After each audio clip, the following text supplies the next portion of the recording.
Hi, I'm Maria Theohara Silvello Sews on social media. Welcome back to Sew Over 50 podcast on Sew Organised Style. Grab a cuppa and relax with us. Well, one, it really helps me neurologically. We've done lots of research with my nurse, and it really helps my brain health to be thinking of things that I wouldn't normally think of. So it's actually created neural pathways for me. So it is a medicine, it is actually a proven therapy, and it keeps my mind active. So that part of it is good. That's Yvonne, known as the Wheelie Stitcher on Instagram and on her blog. She spent some time today discussing how helpful the hashtag Sewn, Shown, Seated is for her and many more people than we realised. Many thanks to the Patreon supporters of Sew Organised Style podcast. I really appreciate the fact that you help me each month make sure that I can bring this podcast to many more listeners. Thanks again for 2024. Thanks for joining us on Sew Over 50 podcast on Sew Organised Style. Sew Over 50 intersects with all communities. We're a community that is so over ageism. How are you, Yvonne? I'm good, thank you. How are you? I'm good. Oh, I love the back behind you with all of the colour of the stitches of the thread. It's all my cottons, yeah. I like to be a bit more organised. Everything's to hand. It's only because my short-term memory sometimes on a bad day can be shocking. Yeah. So if I haven't got everything in its exact place, it gets really messy because I lose things within like seconds. So everything has to have a place, and then that way I don't really have to think quite so much. So I try and minimize my thinking process so that I've only ever got a very like sort of short amount of attention. So I just have to try and work with what I've got, and I've found that by keeping everything in an organized space, it makes life a lot easier for me, and then I can concentrate on the stuff that's important. Last year on Sew Over 50, we did a bit of research to find out what makes the sewing process easier for people. And what you've just described is one of those examples. I think it's so easy when you're engulfed in a project, and especially back in the old days when I'd got unlimited energy, you would just start and you would have like things everywhere and you'd be all excited. But then it's really hard to be properly creative when you've got things everywhere, because then you do lose things just by the sheer nature of the mess that you're in. So one of the things that I have to do is be very, very controlled about everything. If I make a cup of tea, for instance, I have a set routine because I don't remember which cup I've put the sugar in for my husband, and I don't remember whether I've already done it or whether I haven't. I mean, some days I'm absolutely fine, but on a bad day, my short-term memory is very, very short.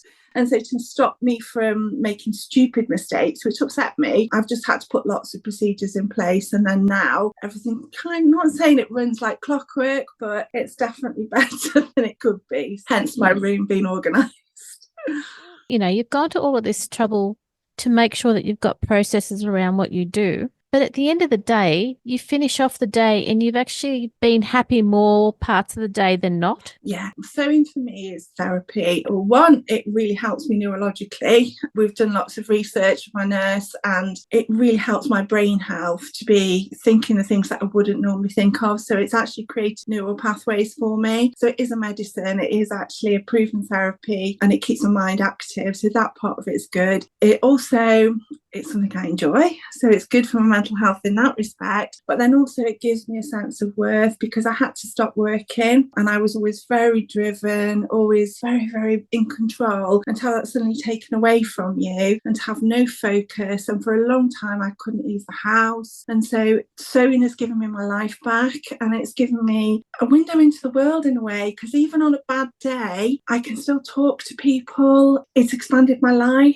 I mean, I've always loved sewing, but now it's even more important to me. So it reflects in the photos that you post on Instagram as to how much care and planning you put into every piece that you show. It's really wonderful to see what you do. Oh, thank you so much. Mainly, I think, because I'm a Minerva ambassador, a lot of the things that I sew with are their fabrics. And I'm always very conscious that I want to try and do the best job I can for them, because they're beautiful fabrics. I just want to show them off to the best advantage. So I'm always very conscious that I need to try and get my poor husband, who's so long hot, he's got it down to a fine art now, bless him. We can do it quite quickly. And I'll be just like, love any more photos. And he's like, yeah, come on then.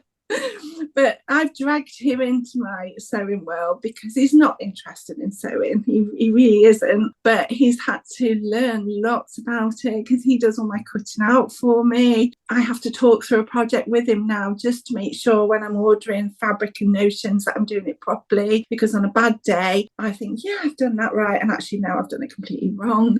So I need him to check things for me. So without him, sewing would be very, very difficult, really difficult. And bless him, I drag him along. I mean, I've dragged my son along to events as well. So it's kind of a family affair now. So when you went to the Minerva celebration last year, who was your companion?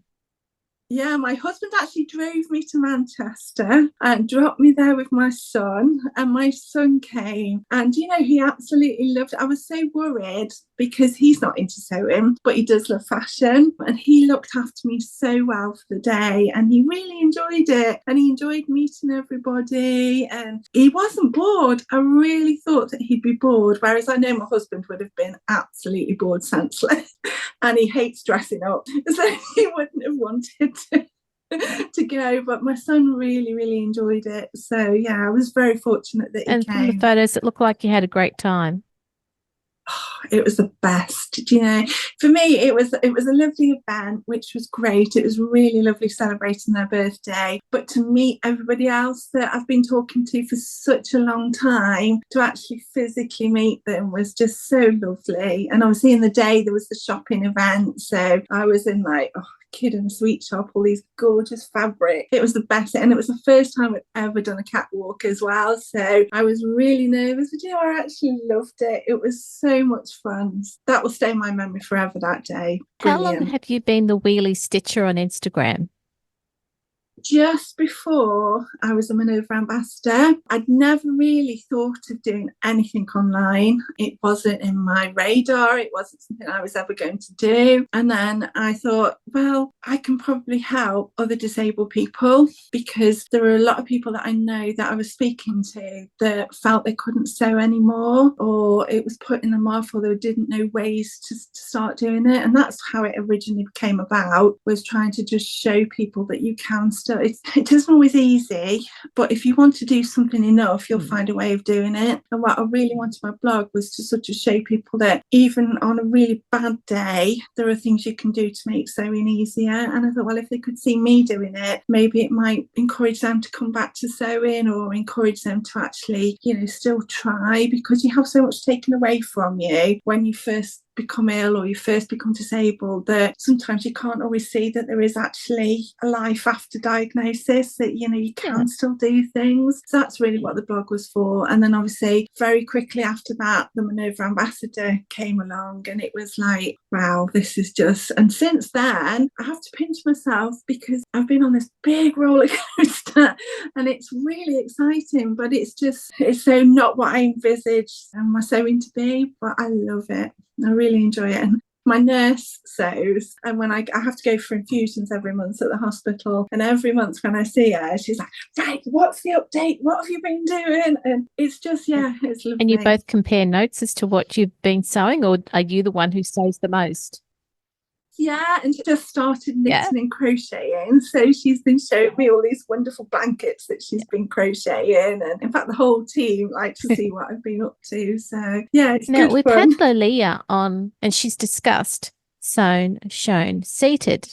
You've got a lot out of that hashtag. It's really important to me, and it's at the start of the year I thought, what can I really do to sort of move things forward? And because at the end of last year, it was the one thing that was really causing me a problem with my makes, is that you can't always tell until you've actually got a design on a seated figure how it's going to work out. I used to think I was fairly good at looking at a pattern and thinking, yeah, that'll work for me. But there was one particular make and it broke my heart. I put so much effort into it. When I sew, I can't do what I used to do. I can't keep whipping clothing off and on and trying it. It gets far too tiring. So I have to work with a dress form, and my dress form is stood up.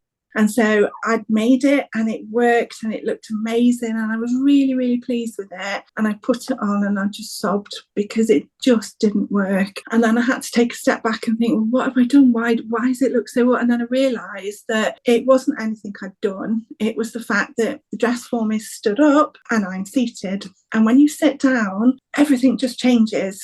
And although my dress form is my seated measurements, it doesn't take account of the fact that the fabric just falls differently when it's hitting your lap, and when you put your hips in a different position, the fabric behaves completely different. And so I got really upset about it, and I think I posted about how upset I was about it. And my lovely friend Jo, Vintage Jo Sewn, she messaged me and she said, what can I do to help? Because I'm really, feeling how upset you are. And I thought, well, if you could actually see more people posting, their makes, then it becomes obvious when you see other people. I mean, obviously I'm a very different shape to a lot of people. I've got a huge tummy, but you can actually see how the fabric's behaving when people are sat down. And I know it's not instinctive for people to post a picture of them sat down because you want to show your make off and you want to be like stood up and twirling around all these nice pictures. But if you can just do 1 or 2 photos sat down, it makes such a huge difference to people that are in wheelchairs. Or I've realised as well, people that work in offices that are sat down a lot of the day that still want to look presentable. So it's probably not just the disabled community, it's going to help other sewers as well. And having that hashtag, it kind of identifies those posts. And if people can put their make and then put shown seated at the end of the make, then if a disabled person or somebody wants to check out a seated position can actually look at that make and say, yes, that's the seated pictures of that make. Yes, it's going to work for me, or no, it isn't. Then it stops that heartache, because it's so demoralising when you've put everything into a make only to find that it really doesn't work for you, and then you end up having to try and hack it to try and make it work. So that's why I'm so passionate about that hashtag. I really, really feel that if we can encourage people to do that, it'll just make sewing a lot easier for a lot of people. So that's kind of why I've grabbed at that hashtag. But it's that one and the shown seated after the actual pattern really that makes the difference, because it's easy to find them. Because that way, if somebody is really wanting to make a particular pattern and they put that in, instantly they can see all the photos that anybody's ever posted for that make seated, so they'll be able to see it from different angles and different fabrics, and it just makes it so much easier. I know that's something that Minerva ask their ambassadors to do, but it isn't something that is widely out there in the sewing community. But I'd like to try and encourage people to do it, because if they could understand the difference it makes, and it will probably make it much easier as well if they're about to make something and they are sat down a lot, they'll actually be able to see what the make looks sat down. Because let's face it, if you make something and you're sat down a lot, you want people to see you sat down looking just as glamorous as you do when you stood up. I think it will help a lot of people, not just the disabled community. I agree with you. There's a lot of times when people work in an office situation or even a working from home situation, and you have to look good seated. So why not? Yeah. And also, I think you don't maybe test out your make when you're sat down. So if you are going to be sat down a lot of the time, it's not always going to be so comfortable when you're sat down as it is when you're stood up in front of the mirror. So to see how that dress is fitting you when you're sat down, or your trousers, it's important. So I just would like people to just be aware, because I think a lot of people don't even think about it. It's not even on their radar. And maybe once they've realised the importance of it and how beneficial it is, they'll start using it more. Well, that's what I'm hoping anyway. A couple of years ago, when people started using the hashtag Sewn, shown, seated, there was a change in Instagram where people were doing that. But I think that's fallen away. Now's a really good time just to remind people to use sewn, shown, seated as a hashtag. Yeah, it is so important and it's so beneficial. Hashtags have trends, and I think once something starts trending, people start picking up on it, but then it's a matter of keeping that impetus going, just getting people into the habit of when they post to actually post seated pictures as well. I know that Jo is actually, for every make, bless her, she's so good, she's actually going to do a separate post now purely with seated photos. And oh gosh, if everybody could do that, that would be amazing, because then you could have all the standing photos and it helps people. It gives them extra things to post about, because I know people sometimes are short of things to post about. That gives them a whole new post to put on Insta. So it's another way for them to, add posts to their And Jo's done a really good job, because When she does her seated photos, she sits straight on and it's a front on photo and a proper side photo. That is the most beneficial, because she asked me, she said, how do you want me sat? What is the best thing? And ideally, it's not how I post, because it's not easy for me to keep getting in and out of my wheelchair. And on a bad day, it's hard for me to sit straight on a stool. It's very painful. So I tend not to post like that. I do often do a video where I'm turning around so that people can actually see my make from different angles. But that's kind of my contribution. I can't do what I really would like able sewers to do. And really, for an able sewer, if they could post on a chair that hasn't got a back or a side, or they're sitting so you can actually see the fabric, if you can have a photo from the front and from the side, and even if you can have them from the back, that is so beneficial, because you're actually, as a sewer, then able to see exactly how that fabric is working on the body from all the different angles. But I know that's a very big ask for people. Right now, I'll settle for just like one seated photo. Every image helps. Have any of the independent pattern designers approached you about seated photos since you've become a Minerva brand ambassador? Minerva have been incredibly supportive, and they're just starting on their pattern journey, and they are very committed to making sure that they have seated photos. The other company that are very supportive are Cashmerette. They've always supported wanting wheelchair photos. So I think for me, they're the two pattern companies that really are the most sort of flexible and encouraging and encompassing. Oh, thank you for letting us know. And hopefully more independent pattern designers might decide to at least show a few of their patterns in a seated position.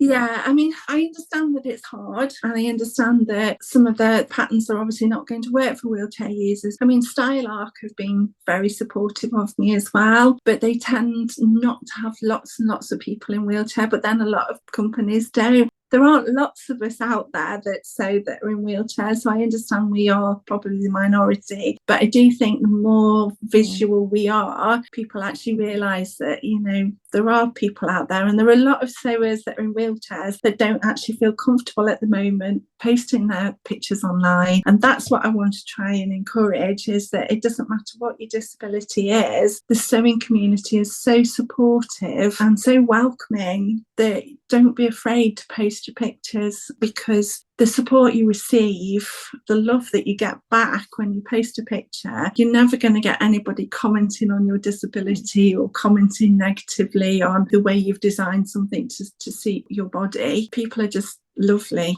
And that's what is so nice about the sewing community. The other thing to remember is that there are a lot of sewists out there who sew for people. They live with their wheelchair. They might have, a whole lot of other range of limitations that they make sure it doesn't limit their life. They want to get on with it. Yeah. I think as well, just understanding sometimes some of the things that are important to wheelchair users, it isn't always obvious, some of the things that, are important. A lot of it comes around whether it's comfortable on the body long term. So sometimes things like pockets and seams can be quite difficult. My fingers are numb, the end of my fingers are constantly numb, so fastenings can be a problem for me. It's just the little things that it doesn't always cross your mind that might be a problem. I know people that have got stomas and things need certain access in their garments. It's just little things, and the more you learn about different disabilities, different lifestyles, that you realise how much clothing can adapt to help you that. need to check with that person and see what small changes you can make to make their life easier. Sometimes the littlest of changes can make the biggest of difference. Okay, that's the end of part 1 of Yvonne's sewing story. However, in part 2 that you'll hear on the next episode for Sew Organised Style podcast, she's actually done some pretty groundbreaking things. This episode of Sew 50 podcast on Sew Organised Style was produced by me, Maria Theoharis, with permission of Yvonne, the Wheelie Stitcher, on social media. Sound by bensound.com.